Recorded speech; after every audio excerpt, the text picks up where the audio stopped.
தமிழ்நாட்டை நடந்து முடிந்த மக்களவைத் தேர்தல் சீமானுக்கு ஒரு திருப்பு முனையா இருக்குன்னு நினைக்கிறீங்களா? சீமான் தொடர்ந்து பலம் பெற்றுட்டு இருக்கிறாரு. அவரோட பிரச்சாரத்துக்கு ஒரு பெரிய வேல்யூ இருக்குது. அதே மாதிரி உள்ள வேல்யூ இப்பவும் வருங்கிறத நாலா திசையிலும் வரக்கூடிய செய்திகள் சொல்லுது. தந்தி டிவி 8% வந்து ஒரு 5 குறைஞ்சதாட்டு திட்டமிட்டு பொய் செய்தியை பரப்புனாங்க. ஆனா என்னோட கால்குலேஷன் என்ன, தமிழ் தேசியத்தின் நிலைமை பார்த்தாயா, ஒரே 1% வாக்குதான்ங்கிறத சொல்லாம சொன்னாரு மு.க. ஸ்டாலின் அவர்கள். ஆனா சீமான் தன் பிரச்சாரத்தால அதை 6.3% உயர்த்திட்டார். நியூ ஓட்டர்ஸ் வந்து ஒவ்வொரு 5 ஆண்டுகளிலும் 9-10% நியூ ஓட்டர்ஸ் வராங்க. இந்த நியூ ஓட்டர்ஸ்ல ஒரு பெரும்பகுதி சீமானு கிடைக்கிறதுக்கான சாத்தியக்கூறுகள் உண்டு, வாய்ப்புகள் உண்டு. என்ன காரணம்? இளைஞர்கள் வந்து விஜய் போன்றவர்களோட ஆதரவுலாம் சீமானுக்கு ஒரு பெரிய பிளஸ். விஜய் ஆதரவு எப்படி சொல்றீங்க? அவர் தனி கட்சி ஆரம்பிக்கிறாரு. விஜய் வந்து மைக்குக்கு ஆதரவாட்டு அந்த விளம்பரத்தை போட்டு கொண்டு வர நானே எதிர்பார்க்கல சார். எப்படி நீங்க மைக்குக்கு ஆதரவு கொடுத்தாருன்னு சொல்றீங்க? பாருங்க, இதெல்லாம் மைக்கு இப்போ அப்போ அதை வச்சா இப்போ பாடிட்டு இருக்கிறாங்க. அந்த விளம்பரத்துக்கு அதை போட்டாலே அவர் வெளிப்படையா சீமானை ஆதரிக்காரான்னு தான் அர்த்தம். அவர் ஆதரிச்சதுல சீமானுக்கு கெயின் இருந்திருக்குது. விஜய் சீமானுக்கு ஆதரவா? சீமானை ஆதரிக்கிறீங்க, ரஜினி ஆதரிக்கல சார். சீமானுக்கு கொள்கை வேறு, என் கொள்கை வேறு. நீங்க இப்போ தப்பான ஒரு சரி, சீமானா ரஜினியா? இது தேவையில்லாத ஒரு கேள்வி. இது போன்று அரசியல் சார்ந்து எக்ஸ்க்ளூசிவான வீடியோக்களை தொடர்ந்து காண ஆகாயம் வாய்ஸ் சேனலை சப்ஸ்கிரைப் பண்ணுங்க. வணக்கம் நண்பர்களே. தமிழ்நாட்டில் சீமான் பலம் பெறுவாரா? விஜய் நிலைப்பாடு எப்படி இருக்கும்? இதை பற்றி பேசுவதற்காக அரசியல் விமர்சகர் திரு ரவீந்திரன் துரைசாமி இங்கு வந்திருக்கிறார். வணக்கம் திரு ரவீந்திரன் துரைசாமி. வணக்கம் நிஜந்தன். தமிழ்நாட்டை நடந்து முடிந்த மக்களவைத் தேர்தல் சீமானுக்கு ஒரு திருப்பு முனையா இருக்குன்னு நினைக்கிறீங்களா? சீமான் தொடர்ந்து பலம் பெற்றுட்டு இருக்கிறாரு. அவரோட பிரச்சாரத்துக்கு ஒரு பெரிய வேல்யூ இருக்குது. அதே மாதிரி உள்ள வேல்யூ இப்பவும் வருங்கிறத நாலா திசையிலும் வரக்கூடிய செய்திகள் சொல்லுது. இன்னைக்கு தினத்தந்தி தொலைக்காட்சியில் சீமானுக்கு எதிரான பிரச்சாரத்தை பண்ணாலும் கூட தினத்தந்தி பத்திரிகையில் சீமானுக்கு கணிசமான வாக்கு சதவீதம் உயரும்ங்கிறது அவங்க நிருபர்கள் பல இடங்களில் சேகரித்து தான் அதை எழுதியிருக்கதை பார்க்குறேன். ஆனந்தவுடனில் அரசு ஊழியர்களை சீமானுக்கு வாக்களித்ததாக உள்ள செய்திகளை பார்க்குறேன்.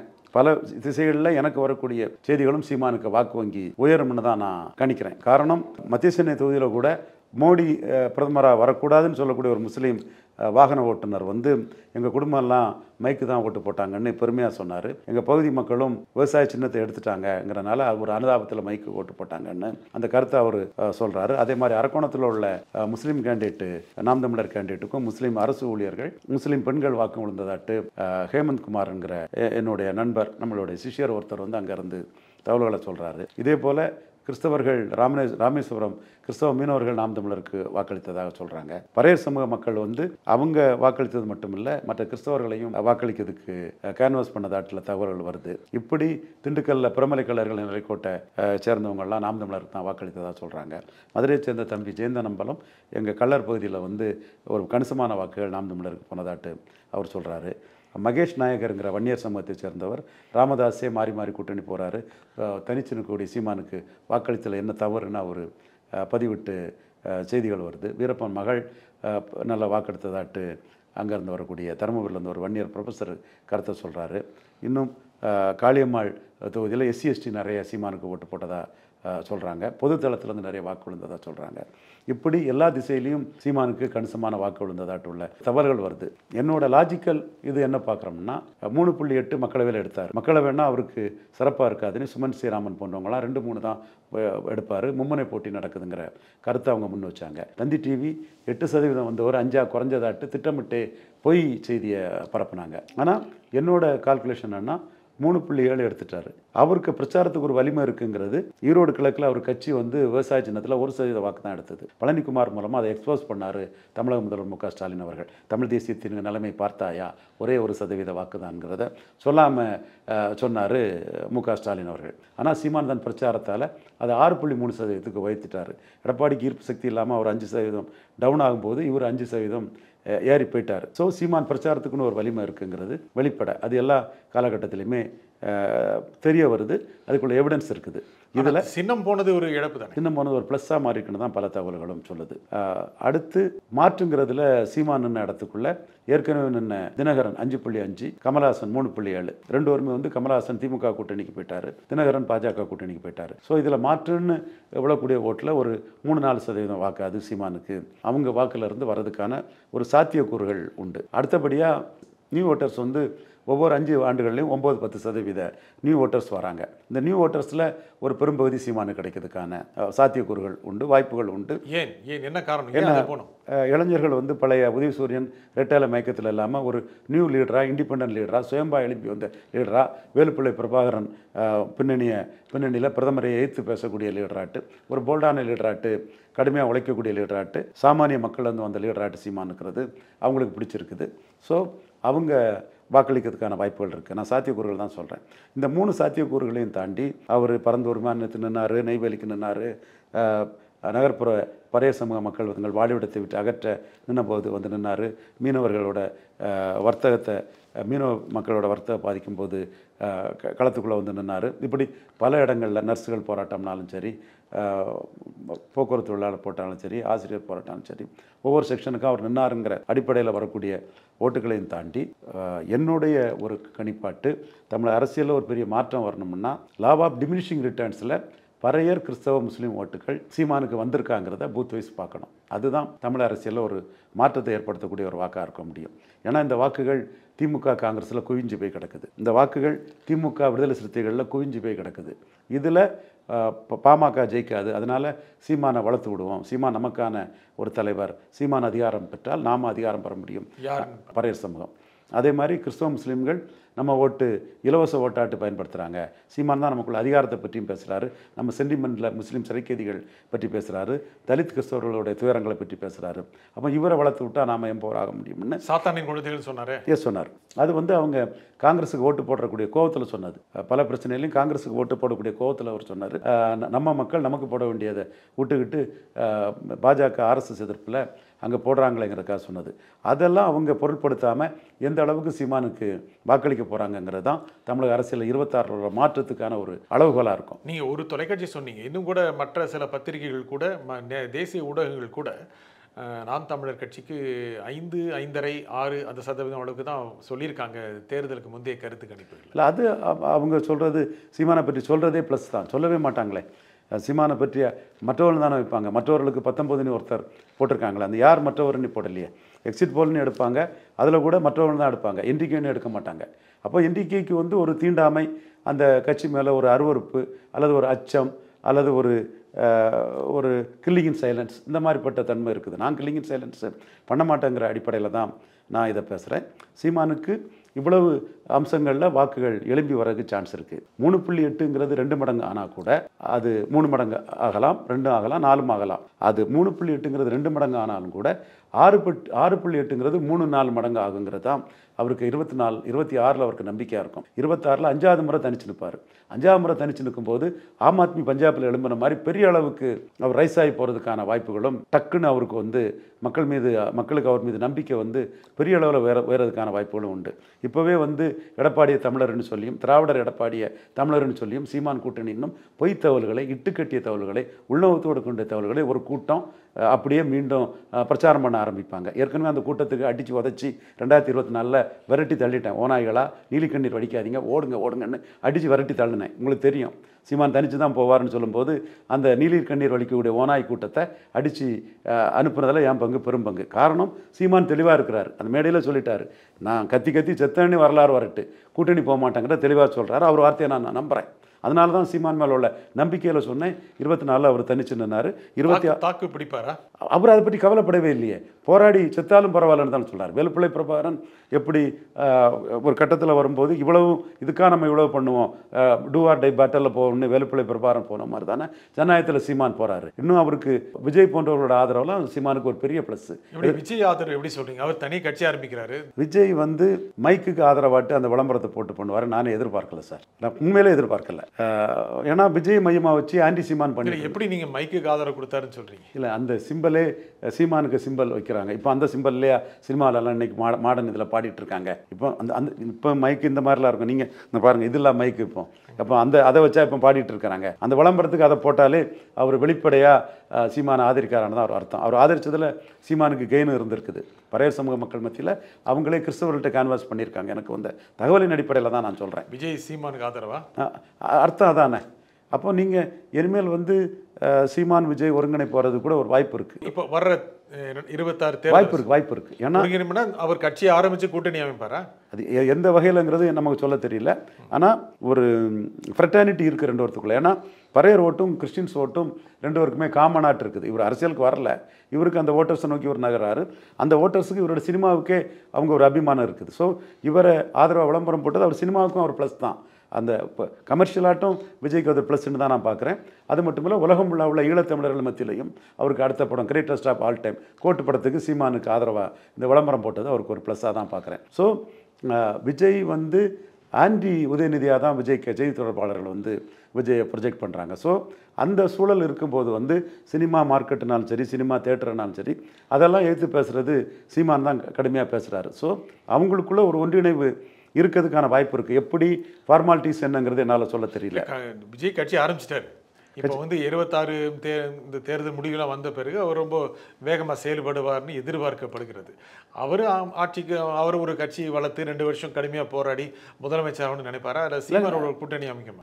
ஏன்னா இப்போ இந்த மைக்கு போட்டு இந்த விளம்பரத்தை போட்டிருக்காண்டாமே அவர் இந்த தேர்தலுக்காக போட்டிருக்கலாம். இந்த தேர்தல் என்ன அபிப்பிராயத்தில் போட்டார்? அவருக்குள்ள ஓட்டர்ஸை வந்து சீமானுக்கு ஆதரிக்க வேண்டிய ஒரு நிர்பந்தம் அந்த ஓட்டர்ஸுக்கிட்டே அந்த அவரோட வெல்விஷர்லேருந்தே வந்திருக்கா தானே பார்க்க முடியுது. ஆனால் இந்த தேர்தலுக்காக ஒரு முடிவு தன்னுடைய தொண்டர்களுக்கு அது கூட டைரெக்டாக பண்ணலை, இன்டெரக்டாக பண்ணுறாரு.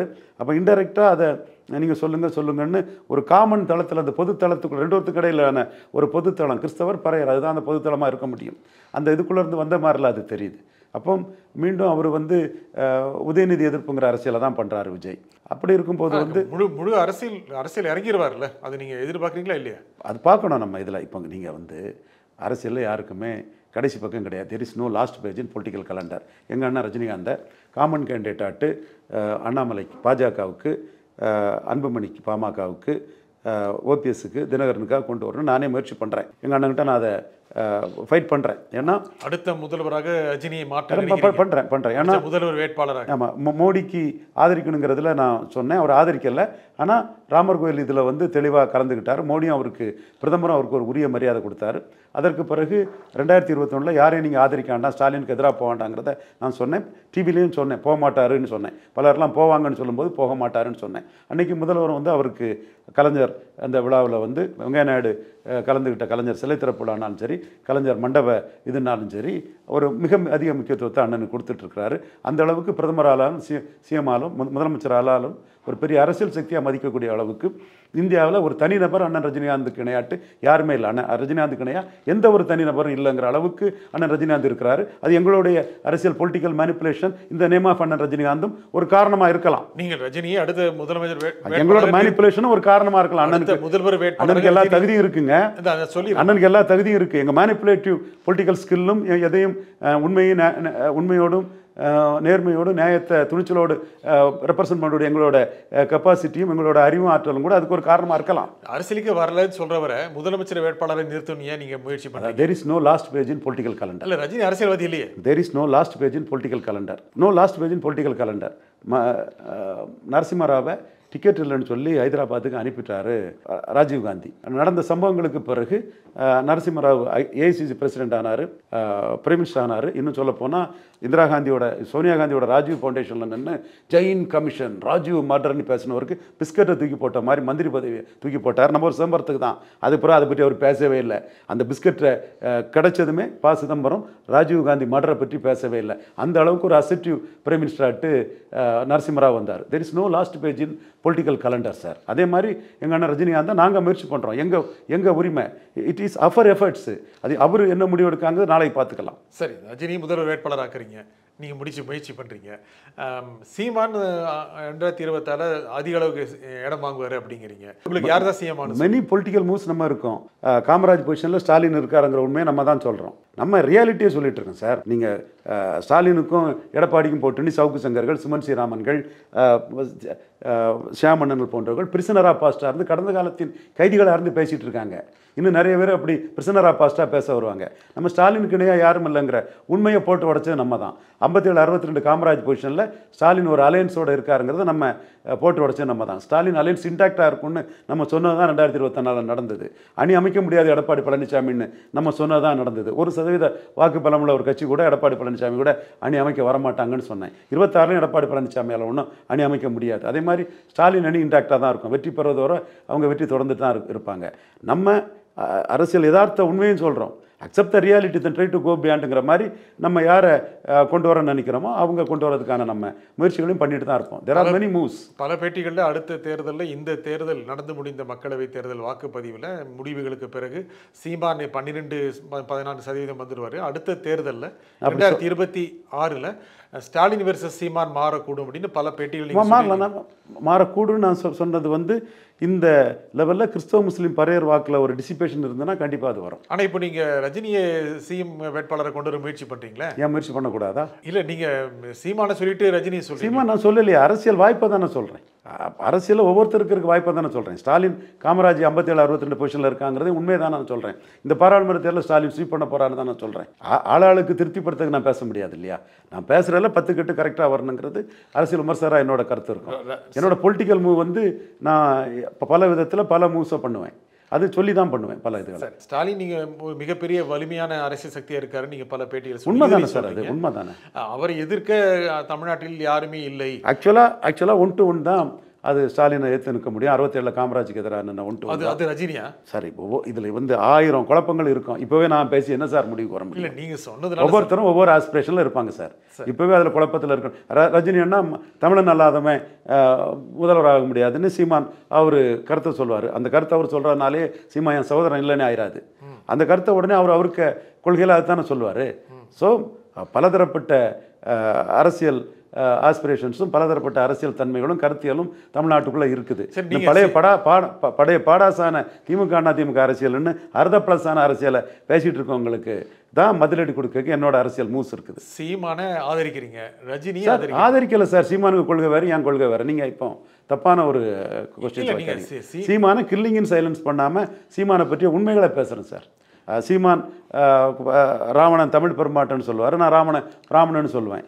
சீமான் கோனார்னு சொல்லுவார், நான் யாதவ்னு சொல்லுவேன். சீமான் கலைஞரின் வெற்றி தமிழினத்தின் தோல்வின்னு சொல்லுவார், நான் கலைஞரின் வெற்றின்னு சமநீதி புரட்சின்னு கலைஞருக்கு வெற்றி 69 வெற்றியை நான் பாராட்டக்கூடியவன். இப்படி நீங்கள் எடுத்துட்டிங்கன்னா ஒவ்வொரு இஷ்யூலையுமே சீமான் தமிழன் அல்லாதவர் இங்கே முதல்வர் ஆகக்கூடாதுன்னு சொல்லுவார். அவருக்கு உரிமை அது.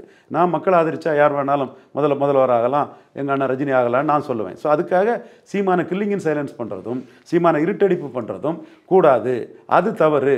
அதை வந்து நான் ஆணித்தரமாக சொல்கிறேன். இனிமேல் சீமான் வாக்குப்பணம் வந்துட்டான்னா இருட்டடிச்சவங்கலாம் சீமான்கிட்ட வந்து பேச வேண்டிய சூழ்நிலை வரும். தினத்தந்தி தொலைக்காட்சி இருட்டடிப்பு பண்ணாங்க. இன்னைக்கு தினத்தந்தி பத்திரிகை சீமானுக்கு பரவலாக பெரிய ஆதரவு இருக்குன்னு தங்களோட தவறை உணர்ந்து பிராயச்சித்தம் தேடக்கூடிய அளவுக்கு இன்னைக்கு உள்ள பத்திரிகையில் எழுதக்கூடிய அளவுக்கு தினத்தந்தி குரூப்பே இறங்கி வந்திருக்காங்கன்னா மக்கள் சக்தி சீமான்கிட்ட வந்தீங்கன்னா அதை ஒத்துக்கிட்டு போகிறது தான் உண்மை, நியாயம். பட் நம்ம கொள்கை சார்ந்த வருதா இல்லையான்னு சொல்லும்போது நம்ம கொள்கையிலேருந்து அது மாறுபட்டு இருக்குங்கிறத நம்ம சொல்கிறோம். நம்ம வந்து ஃப்ரெட்டர்னிட்டியை பெருசாக பேசக்கூடியவங்க, பட் அவர் வந்து மொழியை பெருசாக பேசக்கூடியவங்க. ஏன் நடிகர் விஜய் கூட சமீபத்தில் ஜாதி மதம் அப்பாற்பட்டுன்னு சொல்லும்போது மொழிங்கிறத சேர்க்கல. அப்போ நம்ம கேட்டோம், நீங்கள் மராத்தியான ரஜினி ரசிகர்னு சொல்லி தானே உங்களை தகவமைச்சு வந்தீங்க, நீங்கள் வேலாயுதம் படத்தில் மலையாளியான எம்ஜிஆர் ரசிகர்னு தானே வந்தீங்க, அப்போ அஜித் மேலே உள்ள வன்மத்திலையா மொழியை சேர்க்கலன்னு சொல்லும்போது அவர் உடனே நம்ம சொன்னது கரெக்டுன்னு சொல்லி ஜாதி மதம் மொழின்னு அவர் சேர்த்துக்கிட்டார். ஸோ நம்ம பிரிட்டானிட்டிங்கிற அடிப்படையில் அரசியல் களத்துக்குள்ளே நிற்கக்கூடியவங்க சீமானை பற்றிய உண்மைகளை சொல்கிறோம். சீமானை பற்றி நம்ம பேசின எதுவுமே இதுவரை தப்பாக போனதில்லை. இப்போ கூட சீமானுக்கு என்னென்ன வகையில் வாக்கு வலிமை வர இருக்குங்கிற அந்த பாசிபிலிட்டிஸை தான் நான் சொல்கிறேன். உங்களுக்கே தெரிஞ்சிருக்கும் அது. சரி, சீமானா ரஜினியா? இது தேவையில்லாத ஒரு கேள்வி. நம்ம கொள்கை அடிப்படையில் தேசியங்கிற அடிப்படையில் ரஜினி தான் நம்ம கொள்கைங்கிறது தெரிஞ்சது தானே சார். இந்த நிகழ்ச்சியிலும் கருத்து குறிமிக்க ரவீந்திரன் ஜெர்சமி, மிக்க நன்றி. மீண்டும் ஒரு நிகழ்ச்சி சந்திப்போம். நன்றி, வணக்கம்.